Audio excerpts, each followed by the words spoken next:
Kami lang nagasunod.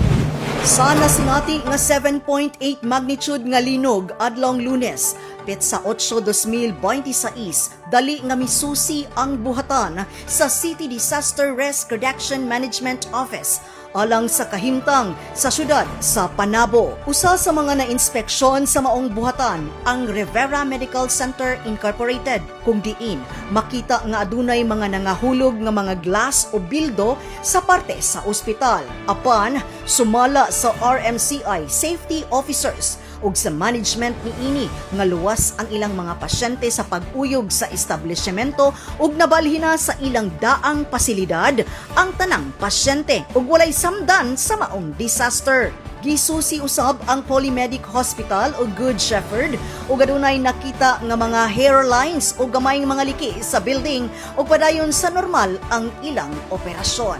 Under investigation usab ang Panabo Central Warehouse ug temporaryo usa kining sirado sa publiko. Sa Barangay New Visayas sa Evelyn Subdivision, hugno ang usa ka community stage ug dili na kini magamit sa mga residente.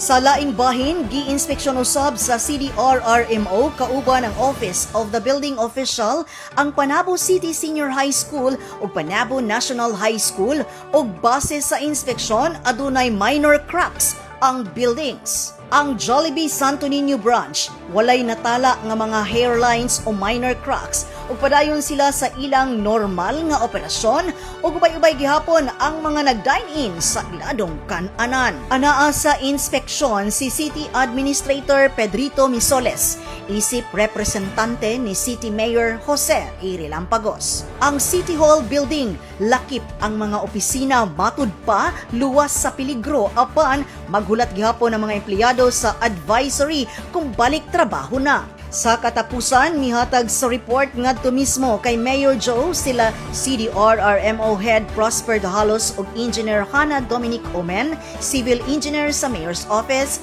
ug kauban ang team sa mga buildings nga ilang na inspeksyon. Kauban sa kamera si Richard Ligtas. Kini si Dali Amag nga gikan sa City Information Office Broadcast Services alang sa Frontline News Panabo. Importante, informed.